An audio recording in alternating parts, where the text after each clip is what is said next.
ബൈക്കമ്പാടിയിൽ പയ്യന്നൂരിലെ സ്വർണ്ണ വ്യാപാരിയെ തട്ടിക്കൊണ്ടുപോയി കൊള്ളയടിച്ച കേസിൽ 3 പേർ അറസ്റ്റിൽ. കണ്ണൂർ സ്വദേശി നിമിൽ കുറ്റകൃത്യത്തിന് ശേഷം പ്രതികൾക്ക് അഭയം നൽകിയ കുടക് സ്വദേശി ഇർഷാദ് കുറ്റകൃത്യത്തിന് ഉപയോഗിച്ച വാഹനം നൽകിയതായി ആരോപിക്കപ്പെടുന്ന മടിക്കേരി സ്വദേശി മുസ്തഫ എന്നിവരാണ് അറസ്റ്റിലായത്. കേസിൽ ഒളിവിലായ 13 പ്രതികൾക്കായി പോലീസ് അന്വേഷണം ഊർജിതമാക്കി.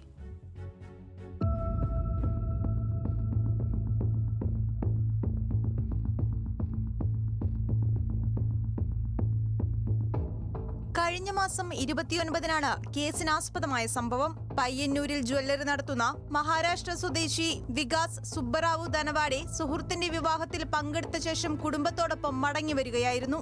ഈ സമയം ബൈക്കമ്പാടിയിലെത്തിയപ്പോൾ 2 ഇന്നോവ കാറുകളിലും സ്വിഫ്റ്റ് കാറിലുമായി എത്തിയ അക്രമി സംഘം കാർ തടഞ്ഞു നിർത്തി തട്ടിക്കൊണ്ടുപോയി കൊള്ളയടിക്കുകയായിരുന്നു.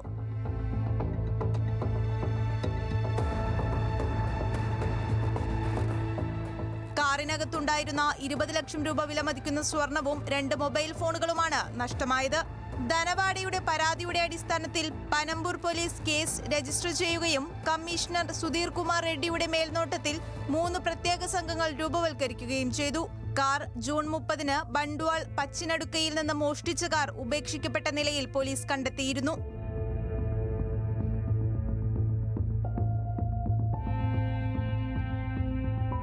കണ്ണൂർ പാതിരിയാടി സ്വദേശി RK നിമിൽ, കർണാടക മടിക്കേരി സ്വദേശികളായ ഇർഷാദ്, മുസ്തഫ എന്നിവരാണ് പനമ്പൂർ പോലീസിന്റെ പിടിയിലായത്.